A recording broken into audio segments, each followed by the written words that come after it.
So many years of catastrophe, more than 6 million refugees. It could be you and your family, forced from your home and your history. We are the people, and this is our time. Stand up, sing out for Palestine.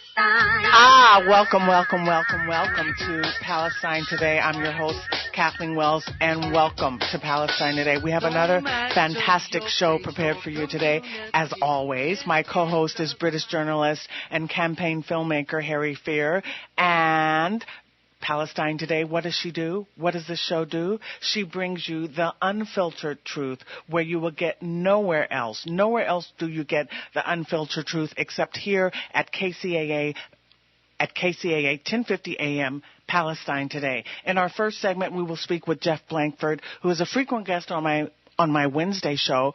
I don't know how many of you guys realize, but I actually have a show on Wednesday on this station at 2 p.m., The Kathleen Wells Show. It's a political show. And one of my frequent guests on that show is Jeff Blankford. He's a Middle East analyst, and he has his own radio show, Takes on the World, at kzyx.org. I think it's .org as opposed to .com. You can find it online.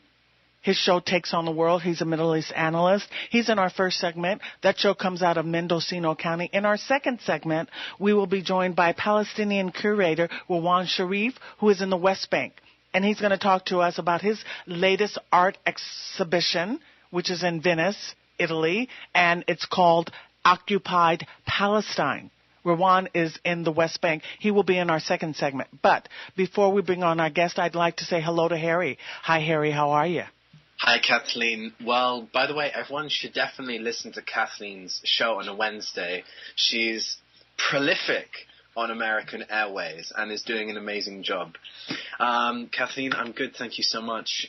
It's an exciting time for me because as well as producing this radio show with yourself and as well as producing the video reports from Gaza, I'm also organizing in July a convoy of 16 nationalities of people to go to Gaza in the beginning of the month to make media content and see for themselves the reality of what's happening in Gaza. So we're traveling through Egypt in the next few days, and as you probably know, the situation in Egypt is extremely unstable and in some places also extremely dangerous, particularly for foreigners. And so it's a very important and critical time for me at the moment.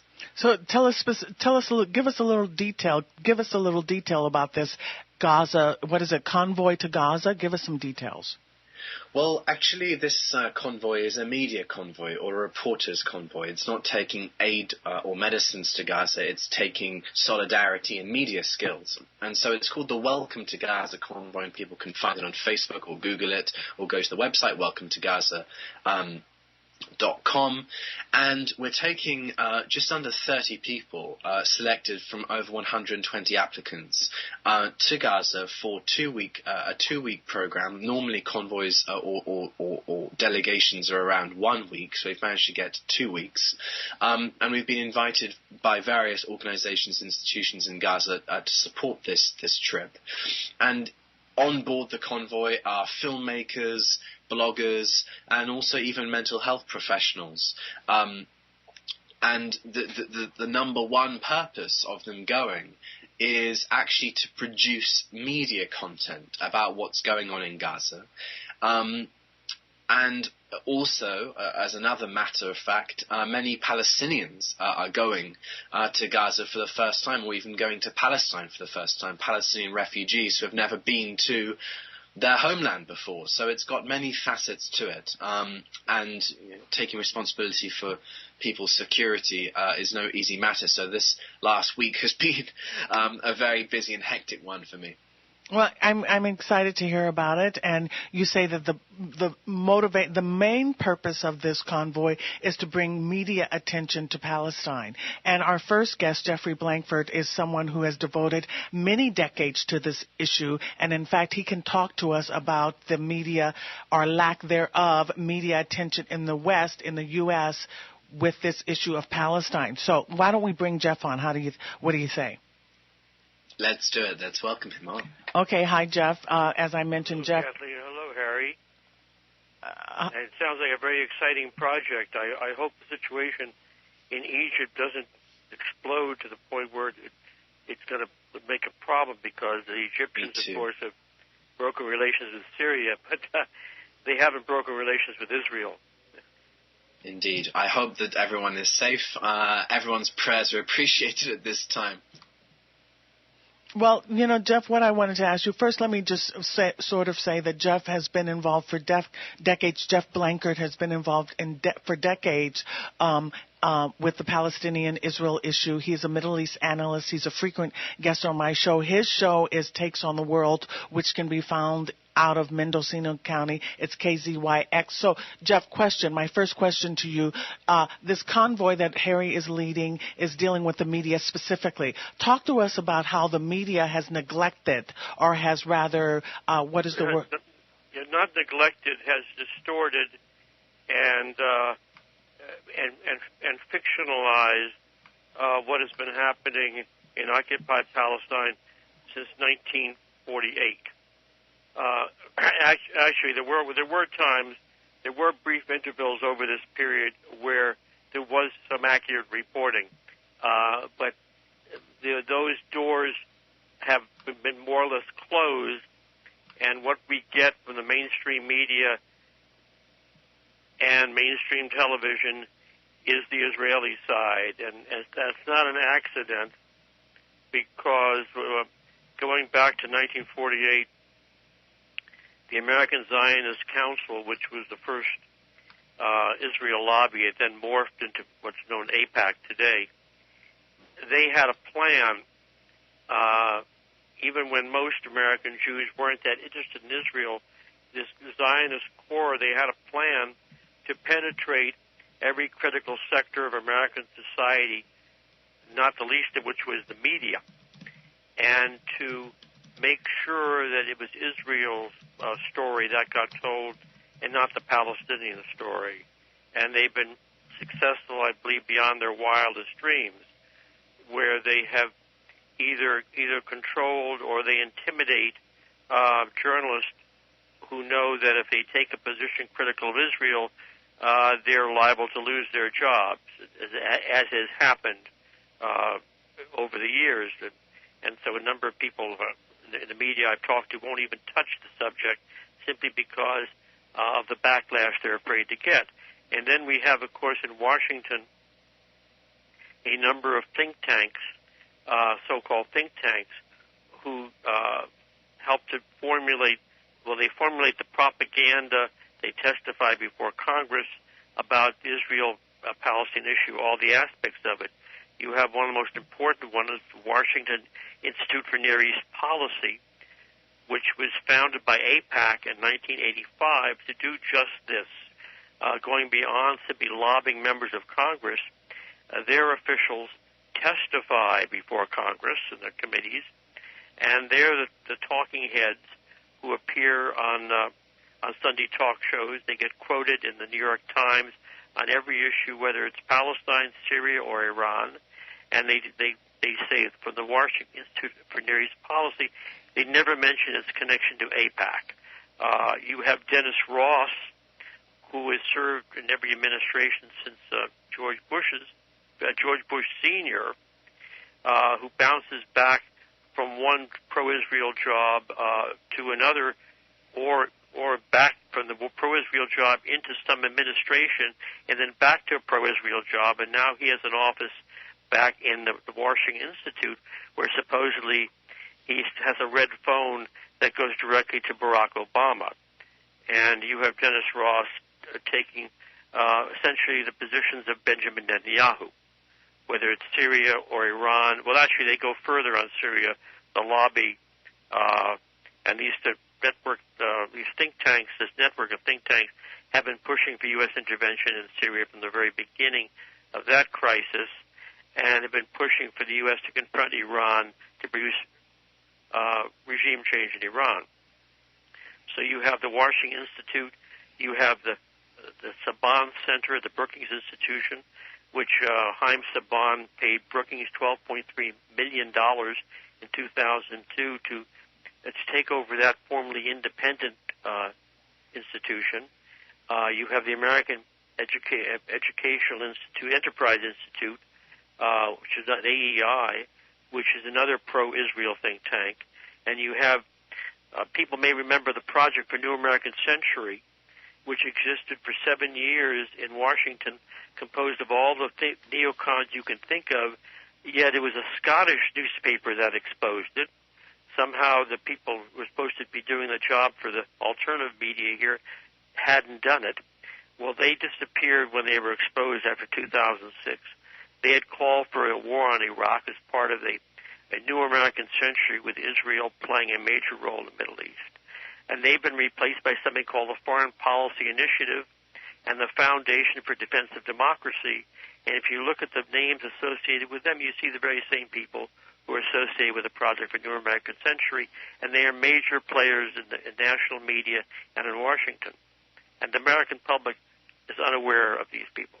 The media doesn't report on what they do; they just report on what they say, but they don't identify where they're coming from. Mm-hmm. And indeed, even the names of these organizations shocks and almost even impresses me, because the names are somewhat clandestine. I mean, the agenda is not really a pro-American agenda, actually, is it? No, not at all. It's an Israel First agenda. Bill Kristol, who is one of the founders of the Project for New American Century, and is the editor of the Weekly Standard, had columns in the Washington Post and the New York Times. He started the Emergency Committee for Israel a couple of years ago, in which huge ads were taken out on television to defeat candidates that were considered to be soft on Israel. Not anti-Israel, but soft on Israel, including President Obama. But the media doesn't, the reporters don't do any background stories on these people. They don't make the connections. And they don't do it because their publishers do not want to deal with the problems that they will get from organizations in the Jewish establishment, the pro-Israel establishment. There's one called CAMRA, the Committee for Accuracy in Media, which started in 1983 because at that time, after Israel's invasion of Lebanon, there was some honest reporting about the atrocities the Israeli military was committing in Lebanon. And so they decided to make sure that there would be someone looking over their shoulders, the media's shoulders, in all the reporting they were doing on anything concerning Israel. And it's been this way since the present day. What other organizations are doing a good job in the USA to analyze and to point out the biases in the media and these pressure groups? I mean, in the UK, we have a very excellent group called Media Lens, and people can look at their English language analysis, medialens.org. What are the equivalents in the USA? You have the Institute for Research Middle East Policy, run by Grant Smith in Washington, D.C., who has an Israel Lobby archive in which he gets from the National Archives documents that expose the whole history of Israel's infiltration into the American government, their stealing of uranium during the building up of Israel's nuclear weapons system, and how the FBI started investigations and then dropped the investigations. How Benjamin Netanyahu was the receiving person in Israel back in the 80s for illegal krypton triggers for nuclear weapons that Israel was shipped from a Jewish businessman in Los Angeles was shipping these nuclear triggers to Israel, and Benjamin Netanyahu was revealed a few months ago in an FBI document that had been declassified as being the receiving person on the receiving end of this deal to actually bypass U.S. regulations and ship nuclear triggers for nuclear weapons to Israel. And this was buried by the U.S. media. You also have an organization called Ahmadinejad. Could you? Sorry? I said that you couldn't imagine such a thing happening in the Iranian case. I mean, the point here is that there is obviously such hypocrisy and lack of universality in the principles of nuclear disarmament in the Middle East. You cannot discuss Israel's nuclear weapons openly. Even the American president will not, whoever it happens to be, will not admit that Israel has nuclear weapons. Even when Helen Thomas, who was later unceremoniously buried, this great American journalist, because she told the truth about Occupied Palestine and her thoughts about it, when she asked President Obama, does Israel have nuclear weapons, he couldn't give her a straight answer, because that is the extent of the power that the Israel lobby, it's actually more of a hotel than a lobby, has over the White House and has over Congress.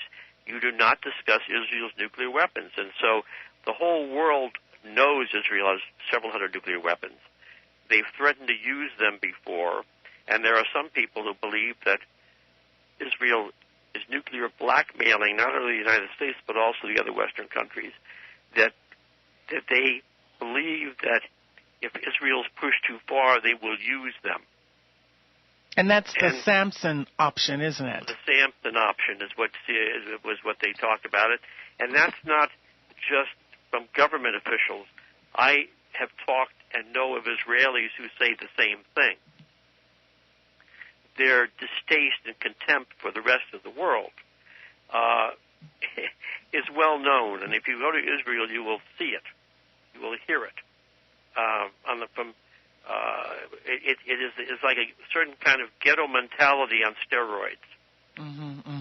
Well, we're going to take a break right now. When we come back from the break, I want you to touch on this issue about, I know you wrote something or you commented on something regarding Alice Walker's attack by Alan Dershowitz regarding her bringing forward the notion about Israel being an apartheid state and ethnically cleansing the Palestinians. So we're going to take a break. When we come back from the break, we'll be with Jeff Blankford and Middle East analyst Jeff Blankford and with my co-host Harry Fear. So we'll be right back.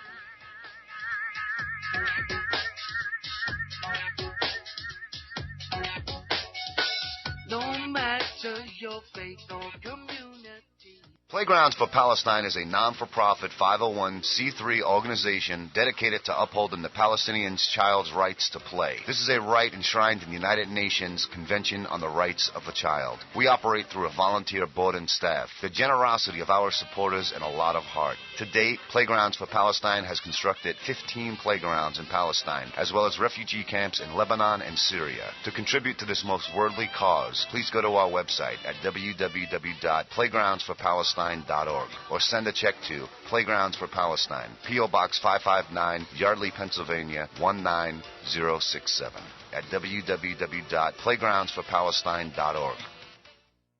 Hi, this is Kathleen Wells, the host of Palestine Today. And Harry Fear and I, guess what? We need you, the public, who is listening to KCAA's Palestine Today, to donate. We must pay for our airtime. We are volunteer hosts. Please go to my website, thekathleenwellsshow.com, click on the donate button, and donate to Palestine Today. Your generosity will help to keep the show on the air. Without it, we cannot keep the show on the air. So, no matter how small or how large, please make a donation. We need you, the public who's listening to Palestine Today, to make a contribution, to make a donation, to tell us, yes, that you like this show and you want Palestine Today to continue. So don't forget, thekathleenwellsshow.com. Make a donation. We're counting on you. Are you fascinated by the Middle East, but worried that U.S. foreign policy may lead yet to another war? Do you care about civil rights? For the past 30 years, the Washington Report on Middle East Affairs has brought its readers the real news, minus the corporate media spin. Read about Palestinians trying to survive the world's largest occupation. Learn how your hard-earned tax dollars fund that illegal occupation. Find out how much your members of Congress has received from pro-Israel PACs. and much, much more. Visit the Washington Report's website, www.wrmea.org, or call 888-881-5861 to request a free sample copy.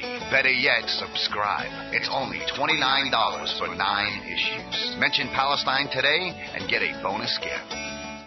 Your voice, your opinions, heard round the world at www.kcaaradio.com. The station that leaves no listener behind, AM 1050 KCAA.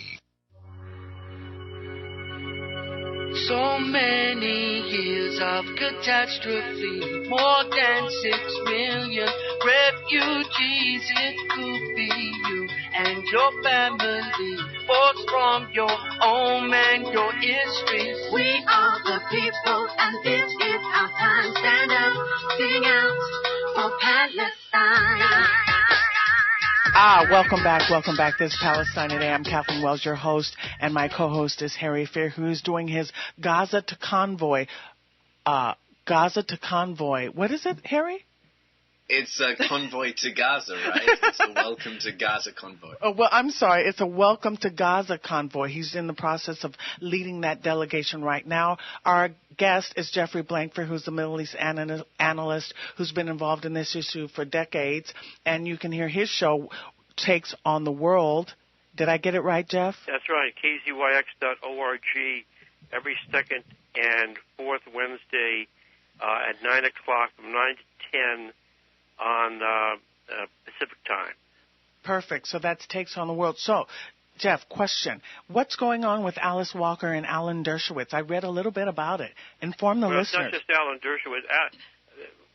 Alice Walker is besides being a Pulitzer Prize-winning novelist, is an outspoken black woman who will not be silent. And she has been in Occupied Palestine. She has been over there to see what Palestinians experience daily at the hands of Israelis. She has just written a new book called Christian on the Road, in which she devotes supposedly 80 pages to the Israel-Palestine conflict, her thoughts about that.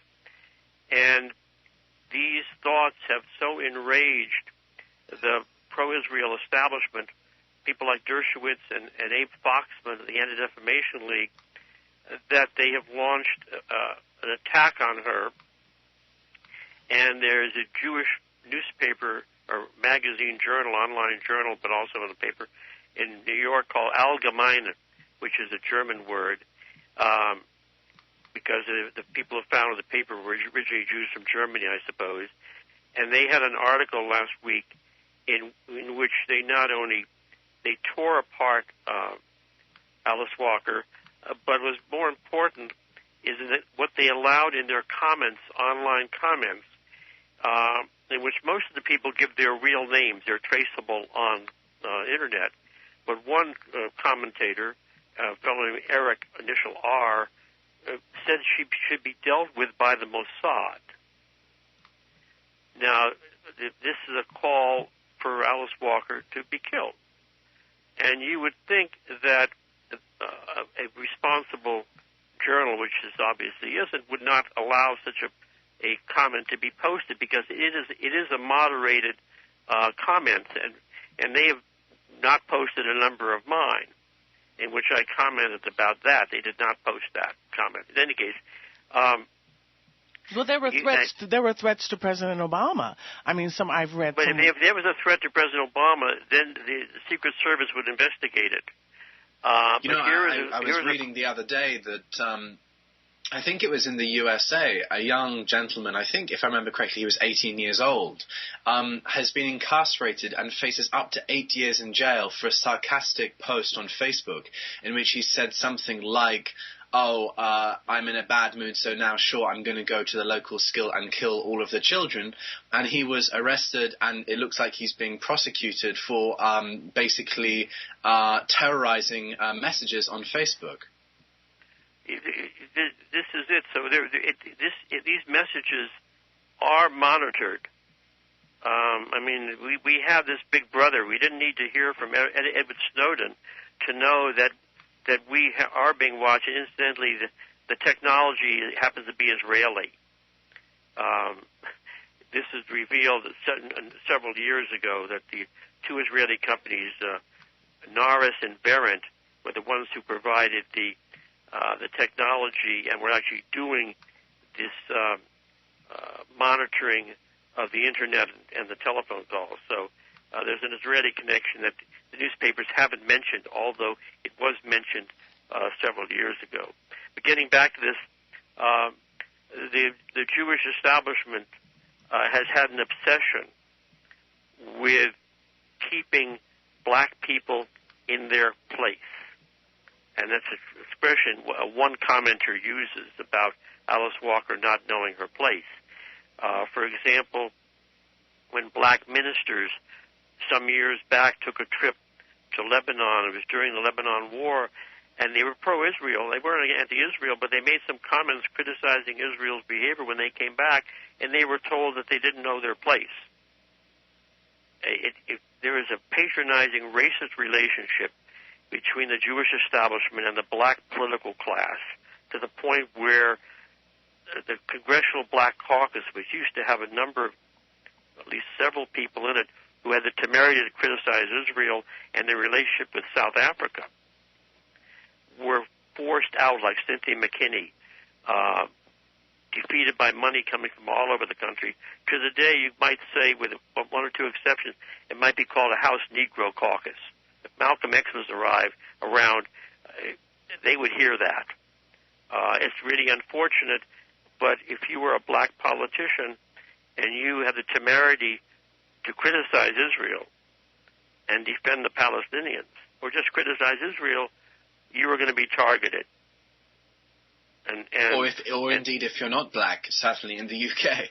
If you're not black, you're going to be targeted unless you have a constituency like Harry Byrd did in Virginia, in which he delivered so much U.S. tax money to building institutions in West Virginia that even though he was the one senator who would always vote against Israel. You mean Robert Byrd? Robert Byrd, yeah. Bobby Byrd, yeah. They didn't go after him. Unfortunately, the mainstream media wouldn't publish his statements. Mm-hmm. You have to go to the congressional record to find out what he said. Mm-hmm. So or the Washington Institute for the Washington Report, which is sometimes sponsor of your program, also is something to read because they will report on things the media isn't reporting, as will If Americans Knew, but you mentioned, you asked before, Harry, where people can go for information. But the information goes, unfortunately, mostly to people who already are familiar with the situation. But the larger, broader American public gets no opportunity to find out what's going on.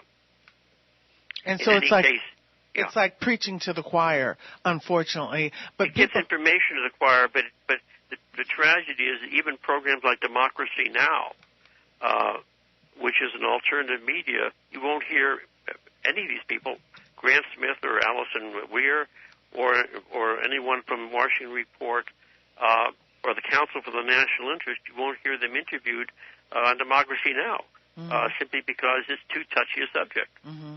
Well, I want to thank you, Jeff, for being a guest on my show, and I want to say that people can hear the truth on your show, Takes on the World, which is kzyx.org. Check it out. What are the days again, Jeff? It's the second and fourth Wednesdays of every month, and I have a 17-minute commentary which focuses largely on this issue, and then I have interviews but other international subjects that my listeners are interested in. So I do invite you to tune in or tune in online second and fourth Wednesdays from 9 to 10. Okay, well, thank you. KCYX.org. KZYX.org. Thank you very much, Jeff. That's out of Mendocino County. It's Takes on the World. Thank you, Jeff Blanford. We really appreciate you being a guest, and you are a frequent guest on my Wednesday show.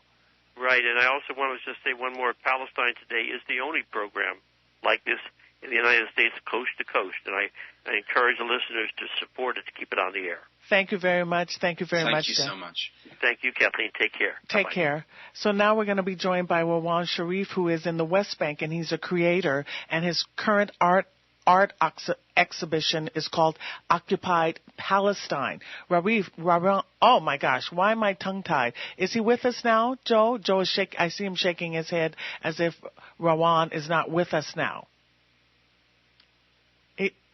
Okay, we're going to take a break. No? Oh, he'll be with us in, I don't know what, okay, you know what Joe is doing? He's lifting his fingers. What is what does that mean? He says he's calling him now. Why don't we take a break now? And when we come back, we'll be with Rawan Sharif. Hello. Oh, hi. Hello. Hello. Hi. Oh, we were going to take a break because my engineer was having difficulty getting with you, but I'm glad you're with us, Rawan. Am I pronouncing your name correctly? Yes, it's Rawan. Rawan. And your last name is Sharif, correct? Sharaf. Sharaf. I'm just terrible, I know. You're It's in the okay, we'll get the pronunciations out the way at the beginning, right? Okay. I appreciate you indulging me. You're in the West Bank. You're a creator. Tell us about the art exhibit that you have going on right now called Are we already on air? Yeah, we're on the air. We are, yes. Oh, okay. Good. Okay. Yeah, we're on. It's all good. It's all good. Yeah, first of all, hi to you and to everybody listening. My name again is Rawan Sharif, and I was the curator of the Palestinian Pavilion at the Venice Biennale this edition. And we actually presented, this was the second representation for Palestine in this international art exhibition, which is, and it's a very important achievement for us as Palestinians, having this part of our cultural production presented as such a huge, very important international platform. What we have presented actually is an exhibition that comes within the collateral events of the Biennale, because we are not eligible to have an official pavilion because we are not a recognized state. So unfortunately, this comes with all the historical, rhetoric, and it comes with all the story of the Palestinian case. But regardless, we still managed to make a representation. And what we have presented actually is works by two Palestinian artists who both of them live outside Palestine. One of them is actually Professor Bashir Mahfouz. He lives in the UK and he's director of the Winchester School of Art, Southampton University. And the other artist is Dr. Raisa Dibi, and he's a head of visual culture department in the AUC, the American University in Cairo. And the theme of the exhibition was actually around how Palestinians who do not live actually today in Palestine, whatever that means, given that, finding a very precise definition of what is Palestine today is quite critical. So given that they live outside, they've been living for so many years, and their relation with Palestine is emotional and is remote, and yet they still recognize themselves as Palestinians. So what we were trying to do through this exhibition thematically and through this artwork is to put the discussion on how the Palestinian identity is constructed and reconstructed across history, and the multiplicity of it, which comes along with the complexity of the Palestinian situation from 1948, starting from the Nakba and the dispersion of the Palestinian people across the world until today. So this is just quickly about the exhibition and the theme behind the exhibition that we did in Venice. Okay. What I want to ask you, can you talk to me about what got you involved with this career as being a creator? What motivated you to get into the arts? Okay. Very, very simple. My dad was an artist, and he was one of the pioneering Palestinian artists, and he practiced art out of passion, it was not his profession, it was just his passion. And so I grew up with a very strong relation with art, and I was throughout my life all the time, attending exhibitions, and it has always intrigued me, and it has always motivated me on how people can find different ways, creative ways, to tell stories, to criticize, to interrogate, to explore different aspects of their being, their identity. That was always an area that I loved. And I actually come from a background of architecture, so my first degree is in architecture. And but still I stayed in this strong relation, and when it came to developing a career, I just took the route towards working in art. So besides the fact that I'm the curator of this exhibition, I'm actually the director of a Palestinian organization called Palestinian Art Court that is based in Jerusalem, and it's about visual arts. This is what we care about. We have a gallery space, which is, in terms of size and professionality, is actually the only gallery space that in East Jerusalem, in the Palestinian part of East Jerusalem. And what we do in El Hosh is actually, we believe that through arts we can look critically and analytically at the process of our production as human beings. We can look at the accumulation of our cultural production and understand our identity through that production. And what actually, what are the conclusions that are drawn from that? Because to me it's something fascinating. As an artist in mind, or at mind, how do you see the situation? You were talking about the definition of Palestine today. How do you see all of these issues today?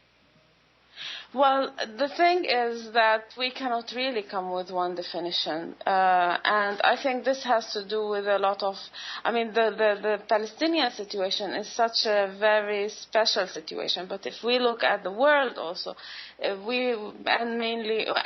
particularly if we look at the Arab world today, we see that everything now is about rearranging the relation of the human being, with the system that it lives within.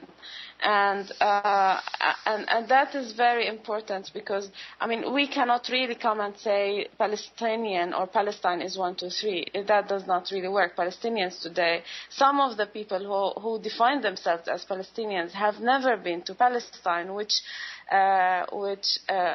legally does not exist. There isn't a state that is Palestine. There are the Palestinians that live under the Israeli occupation in Jerusalem, for example, and then those with Israeli citizenship in 1948 area, and the West Bank and Gaza split between Hamas and Fatah governments and all the diaspora. So I'm not really here from an artistic, cultural point of view. We're not coming to provide a definition. We're just actually shedding light and trying to explore and look critically at this, and come to a way to say it is important for us as Palestinians to realize that our identity today can be multiple. That is not something that we would fear from one point. Second, that our identity does not necessarily at any point need to be related to occupation. We are humans. We've had history in this land for centuries, and we are part of the global world also. We live as citizens of this global world today. So our identity as human beings can actually be looked at beyond the fact that we are occupied, and beyond the fact that, if I can give an example, since the 1948 Nakba until today, a main way of how Palestinian identity was defined has to do directly with the occupation. So Palestinians were either, freedom fighters or collaborators. There were, people within, defined by geography that was established and created by the occupation. So they are West Bankers, they are Israeli citizens, they are Gazians, they are diaspora, and this in some way kind of dissolves the fact that we as human beings can exist and can produce and be defined as humans without actually being in relation, in opposition to the occupier, which I think is very, very dangerous for us to keep on defining who we are in this contradictory relation with the occupier. So this is actually what we are also trying to explore. We're not coming to establish a definition. I don't think this can happen today at all. Mm-hmm. I understand exactly what you mean. You're saying that Palestinians have been limited in how they've been defined by others, by someone outside themselves, and only in a limited way in relation to the occupation. Absolutely. Yeah, and that's Absolutely. limited. That's limited. That's insufficient, and it's lacking. So we're going to take a break. Absolutely. Yeah, and it's dangerous. And it's dangerous. If this opposition disappears, then we disappear, and that is not the case. So you know what I mean? Because I know exactly if what the you mean. definition of who is a Palestinian is only related to occupation, if occupation goes, then who are we? I mean, this is something that's Right. It's very important for us to look at. Yeah, and in fact, that's something that I say in my commentaries is that Alan Ray says we think we are controlled by words, but in fact, words control us. And also he says that power, words control us. And also power fixes a definition that is different from the actual reality on the ground. Totally. Yeah, totally. I can totally relate to that, believe me. So we're going to take a break. We are speaking with Rawan Sharif. I hope I'm pronouncing it correctly, Rawan. If not, forgive me. We're going to take a break when we come. She is the director of the she's the Palestine. I'm glad that you guys are so forgiving, believe me. She's the director of the Palestine. We have big hearts. Yes, I love that. Now, bear with me. She's the director. Rawan Sharif is the director of the Palestinian Art Court in Al-Hawash in Jerusalem since 2006, and she currently has an art exhibition in Venice.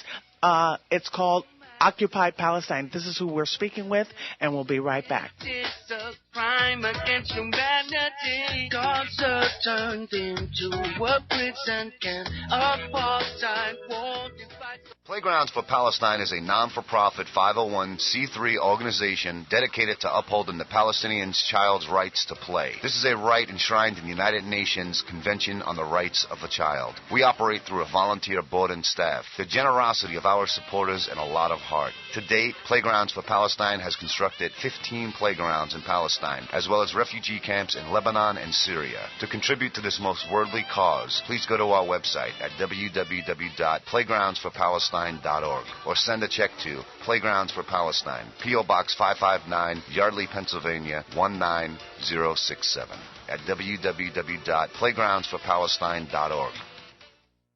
Hi, this is Kathleen Wells, the host of Palestine Today. And Harry Fear and I, guess what? We need you, the public, who is listening to KCAA's Palestine Today, to donate. We must pay for our airtime. We are volunteer hosts.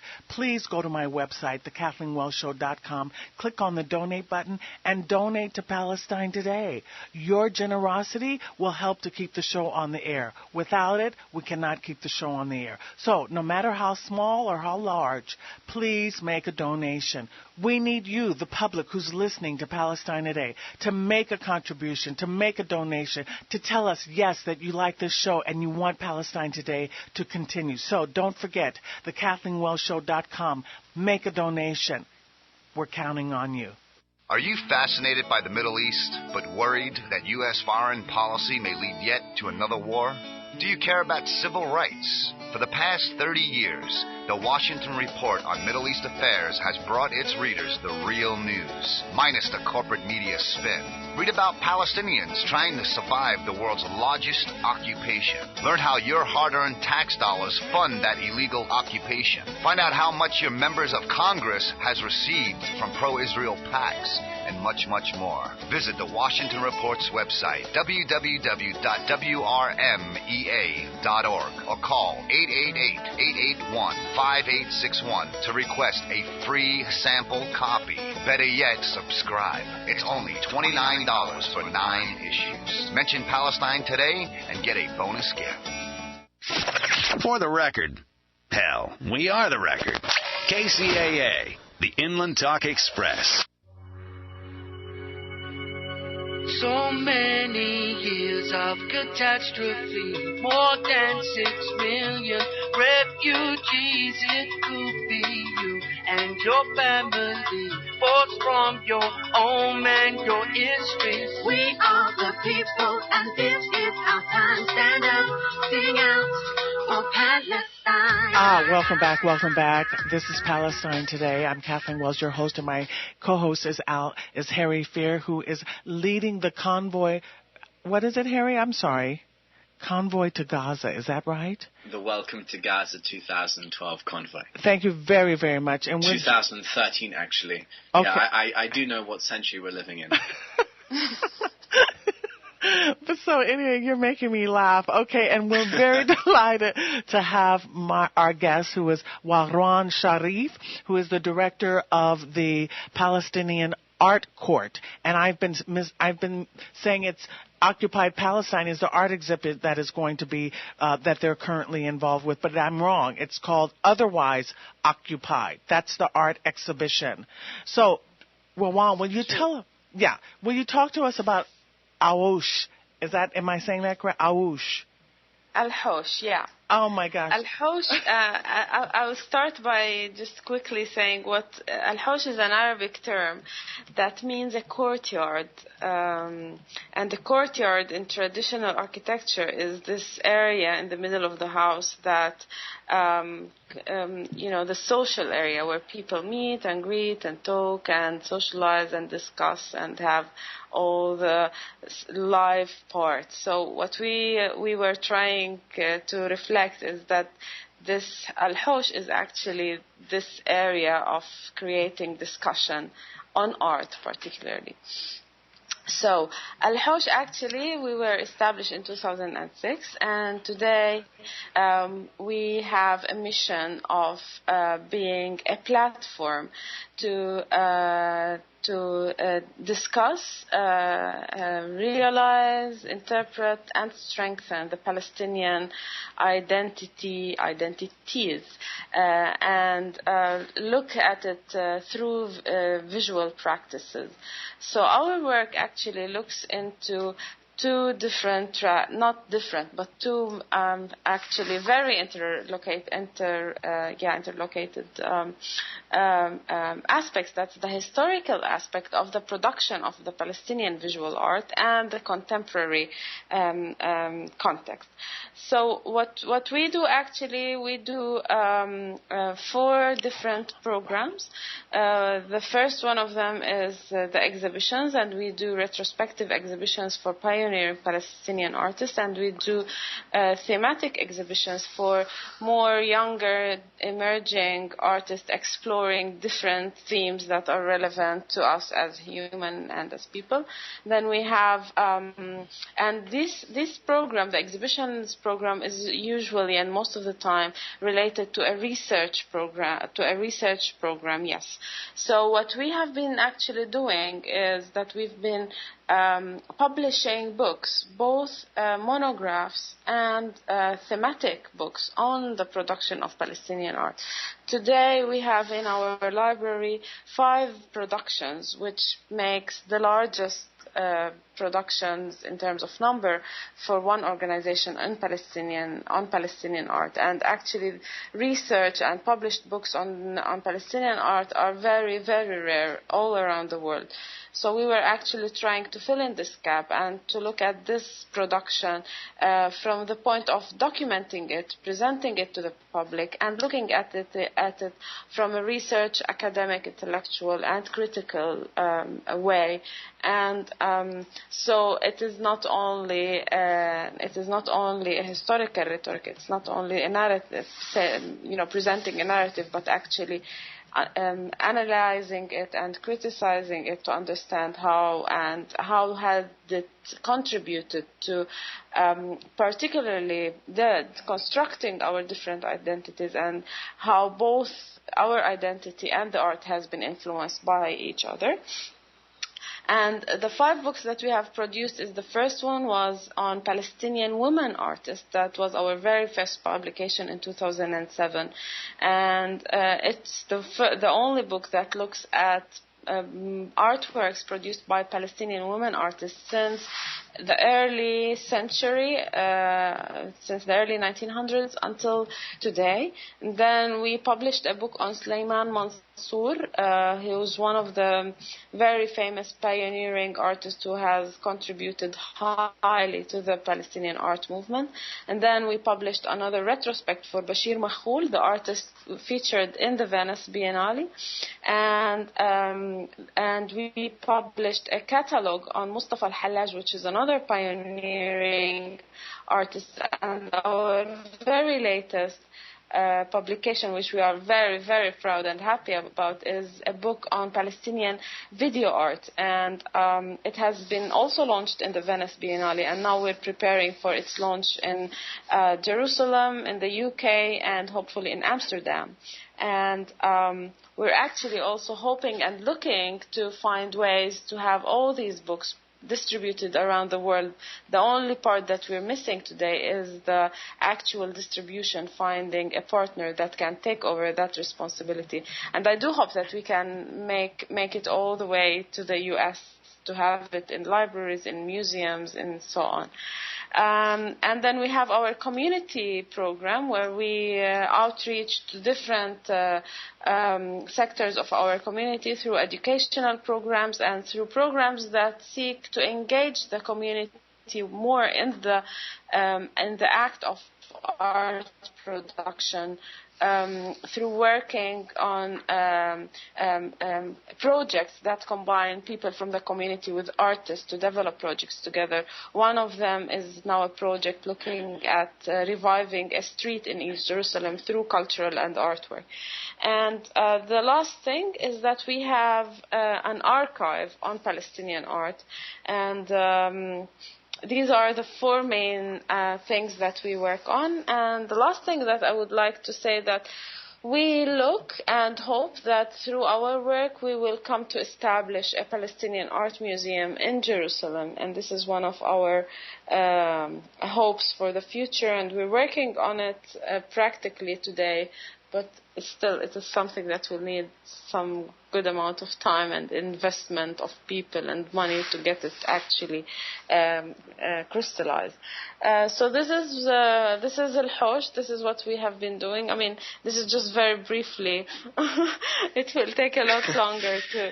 But well, I thought thank you very much for coming on the show. And we've only got a couple of moments left. But before we all have to go, I just wanted to ask you, in these last couple of minutes live on air, what is your message to the American people listening in the context of the Israel-Palestine situation? Oh, in 2 minutes? What is the most important thing that Americans should take away? What should they know? They need to open up their eyes, and they need to read more, research more, try to get away from the misleading media. And Palestine is a lot more of what they see. And I invite every American to come over to Palestine to see the real face of Palestine, which I completely believe a visit to Palestine of 2 weeks will change the mind, will be more or less enough to give a clear image of what this conflict is about with all its complexities. At the end of the day, the Palestinian-Israeli conflict is a conflict of justice. And if justice doesn't happen, then we're all in a very critical situation. So, well, thank you so much for coming on the show. It was an absolute pleasure. And over to Kathleen. Oh, well, thank you both. I love you both for coming on the show. It was very informative. I'm very appreciative, and we'll be on again next week with another guest. Thank you. Thank you. Thank you very much. Thank you for having me. Actually, can you give out your website so people can check out the exhibition? Can they check it out online? Yes, the exhibition is actually palestineatvenice.com or otherwise occupied.co.uk. Okay, thank you very much. I really enjoyed speaking with you, and we'll have Okay, 5 more seconds, 4 more seconds. This is Palestine Today. We'll be on again next week. Thanks, everyone. Thank you. You're on board KCAA's Inland Talk Express. KCAA, Loma Linda, 1050 AM, the station that leaves no listener behind. From the KCAA Weather Center, I'm Dave Murs for tonight.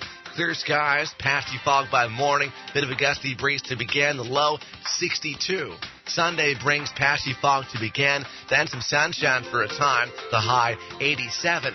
By Monday morning, patchy fog to begin, then some sunshine, the high 85. Tuesday, patchy fog to begin, then clouds, then sunshine, the high Tuesday 87. That's your weather forecast for this hour from the station that leaves no listener behind, NBC News Radio, AM 1050, KCAA. Living the country life. Ideas and inspiration for your place in the country.